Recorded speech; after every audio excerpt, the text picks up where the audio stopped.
kembali lagi dengan saya Ulan. Selamat datang lagi di YouTube channel kami. Kekalahan PDIP di Jawa Tengah nampaknya menciptakan drama baru di tubuh internal PDIP sendiri. Terbaru, Hasto Kristianto menuduh Ketua DPD Jawa Tengah Bambang Pacul bermain dua kaki. Hasto Kristianto menuduh Bambang Pacul tidak serius dalam memenangkan Andika di Jawa Tengah pada pilkada kemarin.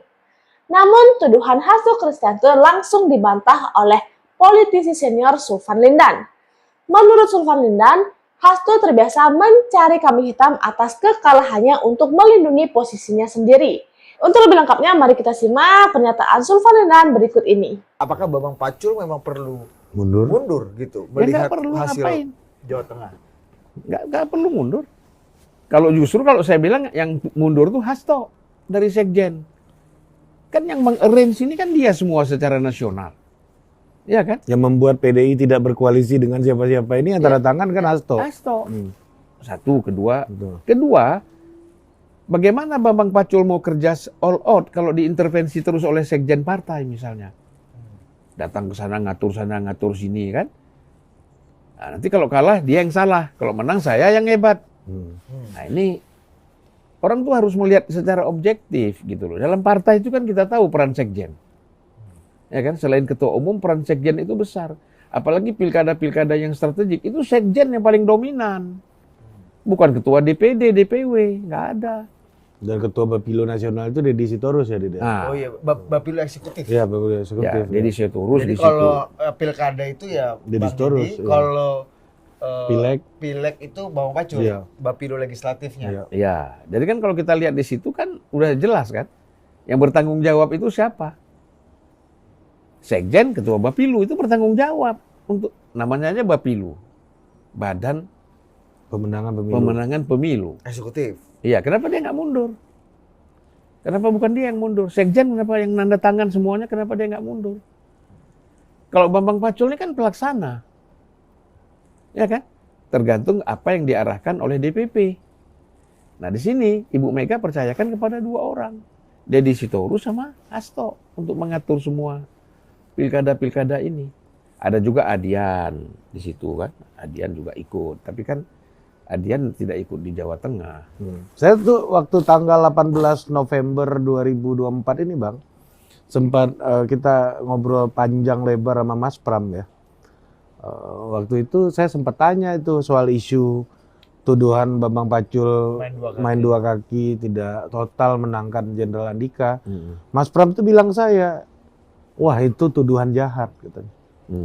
Ini tuduhan jahat nih karena saya tahu betul bagaimana Bambang Pacul itu bekerja keras untuk menangin Andika kata. Ya, Mas Pram sendiri yang ngomong gitu loh. Bagi Pram yang masih punya moral politik, ucapan-ucapan seperti itu dianggap adalah apa tadi istilahnya? Tuduhan jahat. Tuduhan jahat. Tapi bagi Hasto yang sudah biasa jahat itu nggak jahat, biasa aja. Ya kan? Saya udah biasa melakukan itu, dia tidak merasa bahwa itu jahat. Gitu. Nah, beda sama orang yang masih mempunyai moral politik. Faktor Hasto ini memang harus ada koreksi total dari Ibu Mega dan PDIP karena membuat jarak terlalu banyak dengan kekuatan-kekuatan politik lain. Ya kan? Dengan aparat-aparat, ya kan, dengan polisi, dengan apa, karena ada problem dia nih masalahnya. Dia harus keluar dari problem ini.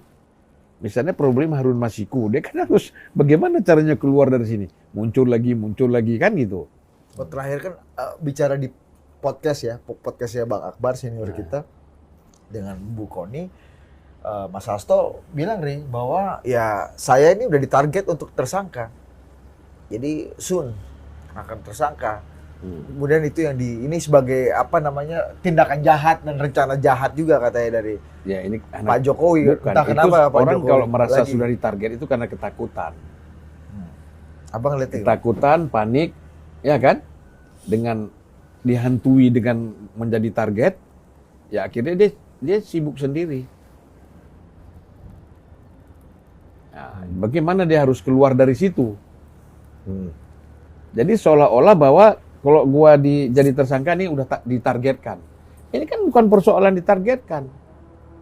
Kalau memang tidak ada salah, bagaimana mau ditargetkan? Kasus Adis misalnya, Formula E, ya kan? Kita bilang mau ditargetkan. Tapi kan setelah penyidikan memang tidak ada bukti-buktinya. Jadi kan proses hukum itu kan memang penyelidikan, baru masuk penyidikan kan. Nah, setelah itu dilakukan tidak ada buktinya, ya nggak bisa dijadikan tersangka dong. Nah sekarang kan masalahnya kan Harun Masiku, kan kuncinya Harun Masiku nih. Kalau Harun Masikunya ketangkap, dia cerita, Hasto bisa masuk. Mungkin, itu pun masih mungkin, belum pasti, kan gitu. Jadi apa ya? Memang hukum dengan politik ini bisa dimainkan. Dia gagal dalam politik, ya kan?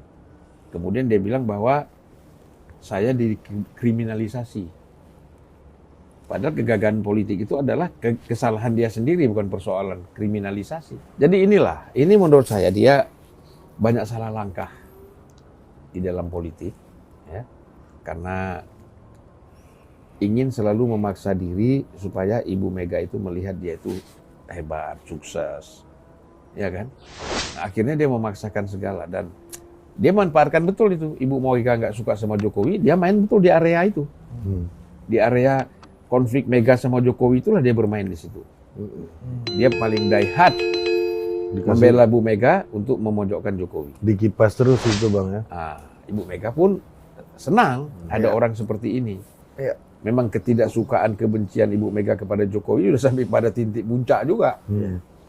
Ya Tapi kan? ini kan membuat juga sebenarnya hubungan antara Bu Mega atau PDI dengan Pak Prabowo sendiri, Presiden sendiri, juga ikut merenggang dong Bang. Kalau ketika prosesnya sudah sampai sini gitu, karena ya kita masih melihat Prabowo dan Jokowi belum bisa jalan gitu. Artinya menyerang Jokowi ya quote unquote juga masih menyerang juga Pak Prabowo gitu Bang. Apa ngeliatnya gimana? Semua kita udah sering bicara ya bahwa hubungan Prabowo dengan Jokowi itu kan spesial. Hubungan Prabowo dengan Ibu Mega itu pertemanan biasa. Kalau spesial itu artinya ada timbal balik kan. Prabowo dapat apa, Jokowi dapat apa. Bagaimanapun Jokowi membutuhkan Prabowo. Dan dia harus memenangkan Prabowo. Karena dia percaya betul Prabowo ini tidak akan berkhianat dalam berkawan. Posisinya Hasto itu nggak nyaman juga ya. Baru-baru ini juga ada omongan bahwa Prabowo itu kesatria gitu dari Pak Hasto. Beda sama Jokowi katanya gitu. Iya, dipuji lagi Prabowo. Iya, dipuji Prabowo. Kan kita Bang. udah pernah bilang, gayanya Hasto itu kan belah bambu. Satu diinjak, satu diangkat. Itu gayanya dia. Jadi dia muji Prabowo, menginjak Jokowi. Kan gitu. Nah, dia pikir Prabowo ini nggak tahu cara-cara main seperti ini. Pasti tahu lah Prabowo, ngapain kau main-main kayak begitu, udah tahu lah. Kan waktu Pilpres kan, iya kan? Termasuk yang berseberangan keras kan? Kok sekarang muji-muji gitu loh. Dan Prabowo tuh diumbang-umbang begitu tahu dia. Kata Prabowo dalam hati, taunya aku kaulo, tapi aku sur juga. Tapi nggak ngaruh dalam Nggak ngaruh. Jadi ya orang kalau tahu historis bagaimana, kenapa Prabowo ini 4 kali ikut pemilu, 3 kali kalah, ya kan? 2 kali kalah lawan Jokowi. Sekarang dia pikir masa gua keempat kalah lagi, dan dia tahu betul kalau saya berseberangan dengan Jokowi, Jokowi dukung Ganjar, atau Jokowi tidak dukung siapa-siapa, saya pasti kalah. Gitu. Prabowo paham betul. Itu fakta politik ya Bang. Fakta politik.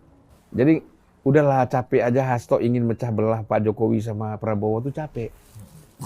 Cari yang lain aja lah, kerjaan yang lain. Konsentrasi bagaimana? Apa, Bang? Ya kan Saran apa, konsentrasi bagaimana konsolidasi PDIP, bangun PDIP, ya kan?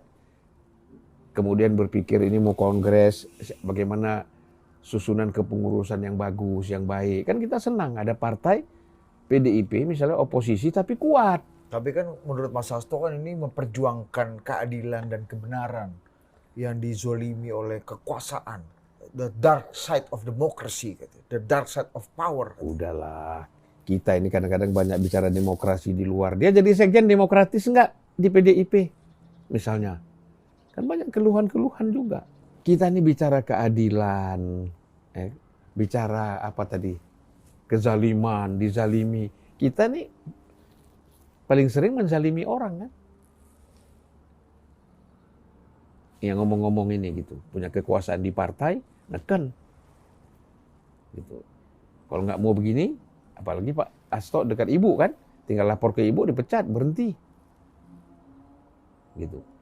Jadi macam-macam bisa terjadi gitu. Menurut Abang memang Mas Hasto jadi faktor yang paling dominan sekarang dalam mempengaruhi pikiran Bu Mega, atau sebaliknya? Bu Mega sebenarnya apa yang dilakukan Mas Hasto adalah sebenarnya originally atau Bu Mega pikiran Bu atau Mega. Mas Hasto tahu cara berpikir Bu Mega, kemudian menerjemahkan dirangsang terus kan, dieksploitasi terus gitu. Kalau ini faktor mana yang paling dominan? Sebenarnya Bu Mega itu kalau dia sudah yakin dan percaya sama seseorang, dia percaya penuh. Apalagi dia lihat orang ini tidak berkhianat kepada dia, tetapi malah mendukung sikap-sikap dia. Sebagai contoh itu tadi, yang selalu dibuat sebagai ini kan Jokowi. Objeknya. Dia tidak suka sama Jokowi, Ibu Mega tidak suka sama Jokowi, objek ini dipakai terus sama Hasto. Ya, kayak gitu ya. Gitu. Ibu Mega jadi merasa bahwa ini orang loyal gitu loh. Padahal ini kan bisa merusak partai. Cara berpikir kayak begini kan nggak maju-maju. dengan ditarget duluan Bambang Pacul gitu misalnya. Di Jawa Tengah bahwa ada isu pengkhianat, isu bermain dua kaki segala macam, sehingga ketika ini menang Bambang Pacul dicoret dari daftar peserta pesta. Kalau ini kalah, kita sudah tahu siapa hidung yang akan kita tunjuk sebagai kambing hitam gitu. Dan Abang melihat dalam skenario besar apa yang dilakukan terhadap Bambang Pacul ini masuk dalam skenario panjang kekuasaan atau perebutan pengaruh dan kekuasaan di internal PD Perjuangan, terutama menuju Kongres ke depan. Tapi kan abang melihatnya posisi Mas Hasto jadi lebih kuat nggak sekarang, dan posisi Mbak Puan otomatis jadi lebih drop nggak? Saya kira nggak. Ibu Mega itu tahu. Ibu Mega itu tahu bahwa yang saya kasih tugas untuk memenangkan pilkada di sana adalah ketua Bapilu sama Sekjen. Ya kan? Apalagi mereka menyampaikan keraguan kepada Bambang Pacul. Kata Ibu Mega, udah Bambang nggak usah turun. Nggak usah all out. Yang all out kalian yang harus menang di sana. Tapi kalau dia gagal, kambing hitamnya Bambang Pacul. Kalau menang, yang dapat nama orang ini. Kenapa terus diambil alih oleh Deddy Sitorus sebagai pelaksana, sebagai eksekutif kan? Artinya kepercayaan ke Bambang Pacul udah nggak ada. Berarti apa? Yang terjun langsung itu untuk memenangkan pilkada kan orang ini, Sekjen dan Bapilu yang baru. Kok kesalahan ditimpakan kepada Bambang Pacul misalnya? Ini nggak logik ini, ya kan? Tidak dipercaya, tapi begitu kalah dia yang dituduh. Kan ini aneh sekali. Hanya ingin menutupi kegagalan. Jika Hasto PDIP masih saja menggunakan cara-cara politik seperti sekarang ini, banyak pihak menduga bahwa PDIP akan semakin dijauhi oleh rakyat, bahkan tidak lagi mendapatkan simpati dari rakyat. Nah teman-teman, demikian yang saya sampaikan. Semoga bisa bermanfaat untuk kita semua. Buat teman-teman yang suka dengan channel ini, jangan lupa like, comment, subscribe, dan share ke teman-teman lainnya ya. Terima kasih, sampai jumpa lagi.